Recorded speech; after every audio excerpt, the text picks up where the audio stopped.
Hello guys, this is sigma institute of excellence and I am Kewat Kashish. तो आज हम पढ़ेंगे चैप्टर 9 बाढ़ की संभावनाएं। इनके कवि का नाम है दुष्यंत कुमार। इनका जन्म हुआ था 1933 में, इनका निधन हुआ था 1975 में। दुष्यंत कुमार का जन्म राजापुर, नवादा जिला, बिजनौर, उत्तर प्रदेश में हुआ था। उनकी उच्च शिक्षा इलाहाबाद में हुई, जो अब प्रयागराज के नाम से जानी जाती है। सरकारी नौकरी तथा कृषि उनका मुख्य व्यवसाय रहा।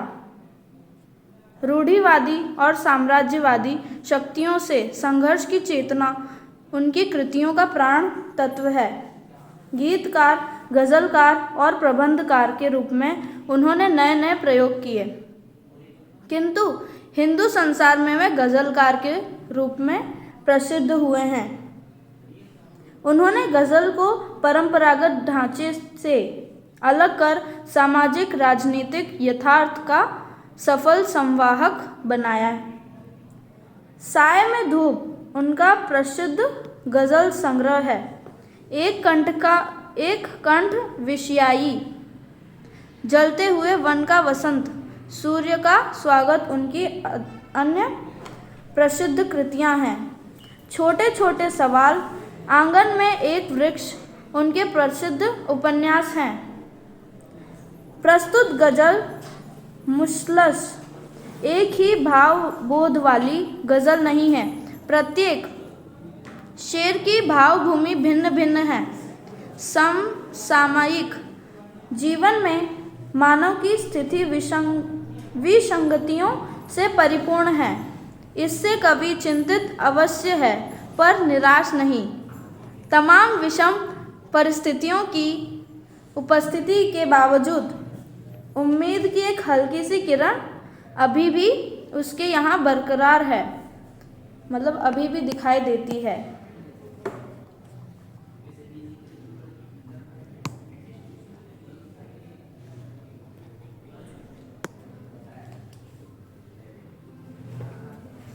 आगे पढ़ते हैं। बाढ़ की संभावनाएं सामने हैं और नदियों के किनारे घर बने हैं।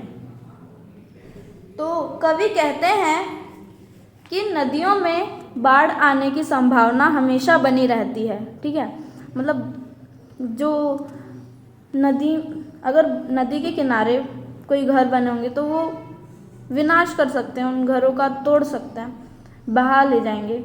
कवि कहते हैं कि नदियों में बाढ़ आने की संभावना हमेशा बनी रहती है। उससे भारी विनाश हो सकता है, पर नदियों के किनारे ही लोगों के घर बने होते हैं। फिर भी लोग वहाँ अपने घरों में निश्चिंत होकर रहते हैं। अब आगे पढ़ते हैं। चीड़ वन में आंधियों की बात मत कर, इन दरख्तों के बहुत नाजुक तने हैं। चीड़ एक पर्वतीय प्रदेश में उगने वाला एक ऊंचा सा पेड़ है, जो पर्वतीय प्रदेशों में पाया जाता है। कवि कहते हैं कि चीड़ के वृक्षों के तने बहुत नाजुक होते हैं, इतने कि वो तेज हवा के चलने पर भी टूटकर गिर सकते हैं। इसलिए चीड़ के वनों में आंधियों की तो बात ही नहीं की जा सकती। आंधी आने पर जो चीड़ के जो पेड़ हैं वो गिर सकते हैं, गिरने की आशंका बहुत रहती है। इस तरह टूटे हुए चेहरे नहीं, जिस तरह टूटे हुए आईने हैं। मतलब कवि कहते हैं कि लोगों में हताशा है, पर वह इतने पस्त नहीं है कि आईने की तरह टूट जाएं। ठीक है, मतलब इसमें कवि कहना चाहते हैं कि लोग टेंशन में हैं, हताश हैं, लेकिन वो इतने भी पस्त नहीं हैं कि वो किसी आईने की तरह टूट जाएं।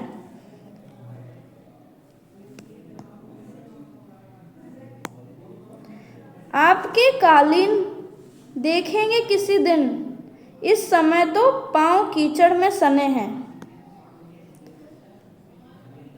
कवि कहते हैं कि अभी तो कष्ट से गुजरने के दिन हैं, उनके पैर अभी कीचड़ में सने हुए हैं। ठीक है, इस कष्ट से मुक्त मिलने पर ही वह किसी सुखद आश्वासन या उसके वैभव के दर्शन कर सकेंगे।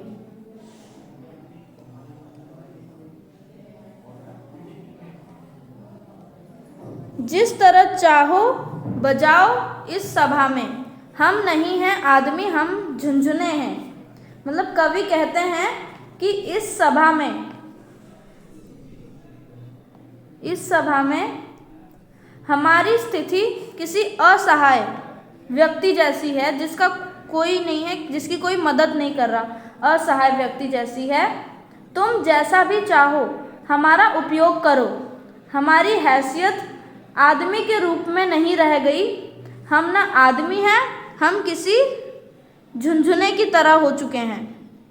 मतलब लोग उनकी मासूमियत का फ़ायदा उठाते हैं। कवि कहते हैं, फिर से पढ़ लेते हैं एक बार। कवि कहते हैं कि इस सभा में हमारी जो स्थिति है वो किसी असहाय व्यक्ति जैसी है। तुम जैसा भी चाहो, जो करवाना चाहो वो करवा सकते हो। हमारी हैसियत आदमी के रूप में नहीं रह गई, हम किसी झुंझुने के समान हो गए। ठीक है, अब तड़पती सी गज़ल कोई सुनाए, हम सफ़र ऊँघे हुए हैं अनमने। मतलब इसमें कवि कहते हैं कि हमारे साथ जो चलने वाले अर्धनिद्रा की हालत में है। मतलब किसी आधी नींद में जो आदमी चलता है उसकी हालत में है, उन पर उदासी छाई हुई है। अब उन्हें कोई फड़कती हुई गज़ल सुनाए तो उनमें जोश फिर से ऊँघे, मतलब जो आधी नींद में जो व्यक्ति होते हैं उन्हें ऊँघा बोलते हैं। फिर से एक बार पढ़ लेते हैं। बाढ़ की संभावनाएं सामने हैं और नदियों के किनारे घर बने हैं। मतलब कवि कहते हैं कि नदियों में बाढ़ आने की संभावना हमेशा बनी रहती है, उससे भारी विनाश हो सकता है। पर नदियों के किनारे फिर भी घर बने रहते हैं, लोग फिर भी उन घरों में रहते हैं। ठीक है, अब सेकंड में चीड़वन का अर्थ होता है, मतलब एक पर्वतीय प्रदेश में पाया जाता है, ऊंचा पेड़ होता है। वो इतना कमज़ोर होता है कि वो आंधी जैसे ही आने वाली हो, वो बहुत, जो चीड़ है वन, वो जो पेड़ होता है वो इतना बहुत नाजुक होता है, तेज़ हवा से चलकर वो टूट जाता है।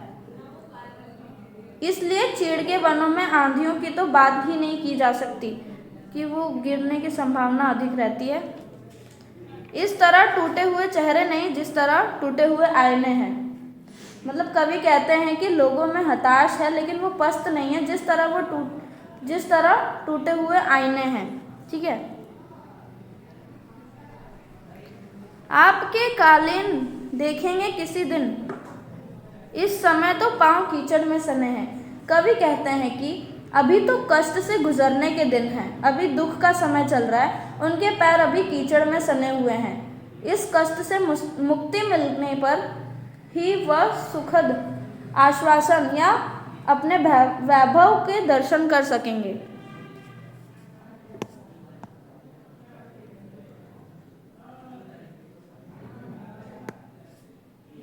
जिस तरह चाहो बजाओ, इस सभा में हम नहीं हैं आदमी हम तो झुंझुने हैं। कवि कहते हैं इस सभा में हमारी स्थिति किसी असहाय व्यक्ति जैसी हो गई है।